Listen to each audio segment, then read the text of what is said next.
Fox News alert. We have newly released video on the lead up to Sunday's violent attack on Atlanta's Cop City. The shocking footage shows a mob of some 150 people descending on the site of a future police training facility before hurling Molotov cocktails and destroying machinery. The group, filmed by a police helicopter's heat-sensitive cameras, marches through woodland before unleashing havoc and setting fire to a power line. The Atlanta Police Department also releasing this new video from the time of the attack, when the mob set fires and threw bricks and rocks at officers.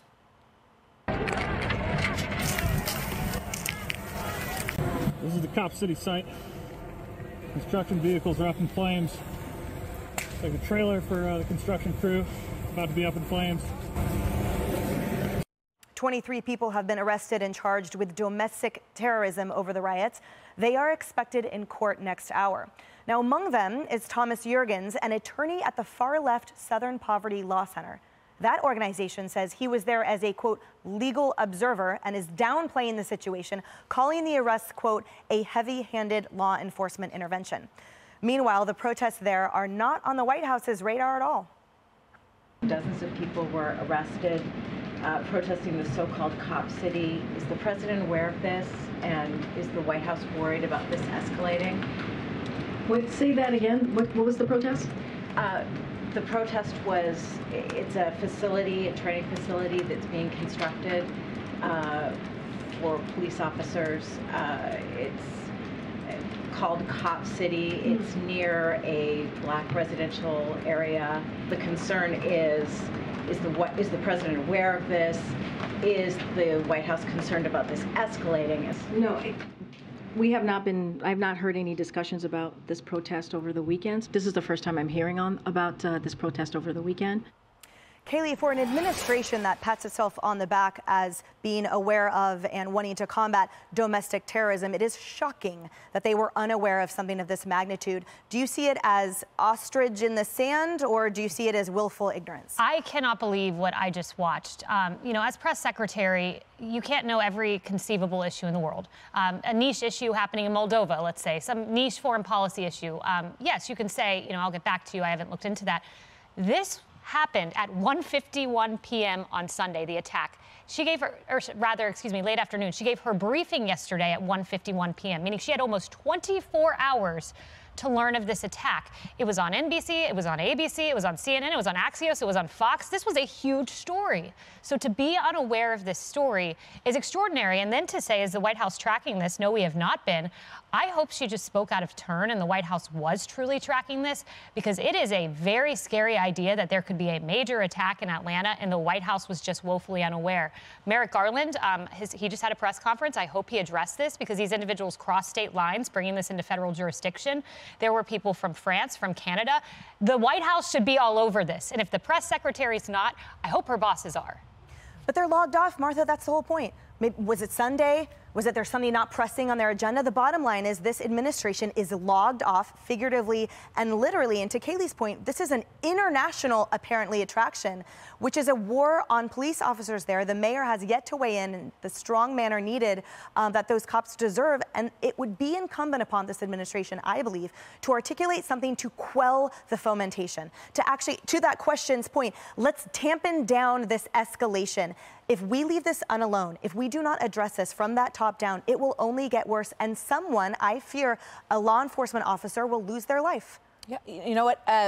As you rightly point out, they are very concerned about domestic terrorism. It's something they talk about quite a bit. But apparently only certain pockets of domestic terrorism are of great concern.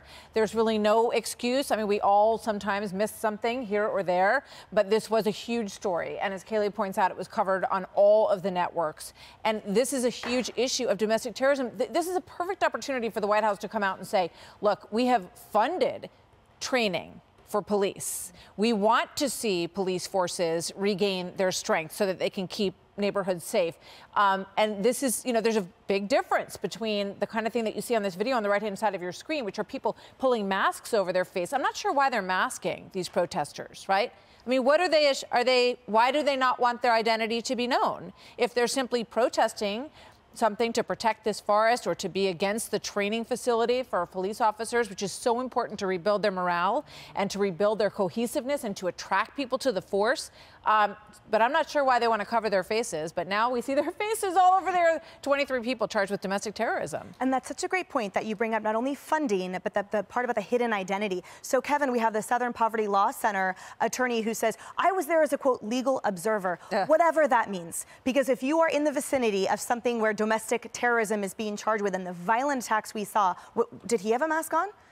There he is right there. Was he standing to the side with a clipboard? I highly doubt that. And keep in mind that the Southern Poverty Law Center, to the funding point, has funded massive amounts of policy, including being quoted by and depended upon by this administration as somehow orchestrating sound policy rather than a far-left, woke, idealistic mob.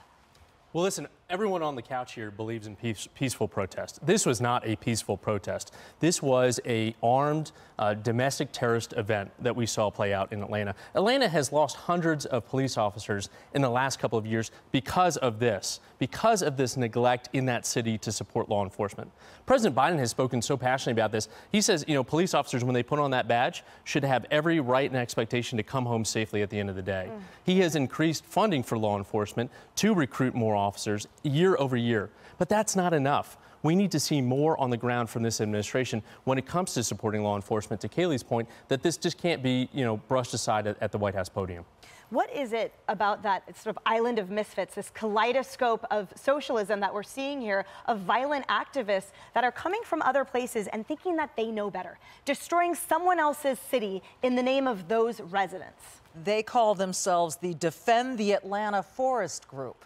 I don't think they're defending a forest. I think we all know what they're up to, and it was violent. And I find it interesting that this Southern Poverty Law Center employee was there. Think about those two names, the Defend the Atlanta Forest Group and the Southern Poverty Law Center. Oh, don't those sound lovely? They're taking care of people. They're protecting the innocent. They're protecting things. No. The Southern Poverty Law Center is a far-left, extreme, money-making machine that has had a host of their own problems. So I find it ironic that he was involved. Hey everyone, I'm Emily Campagno. Catch me and my co-hosts Harris Faulkner and Kayleigh McEnany on Outnumbered every weekday at 12 p.m. Eastern, or set your DVR. Also, don't forget to subscribe to the Fox News YouTube page for daily highlights.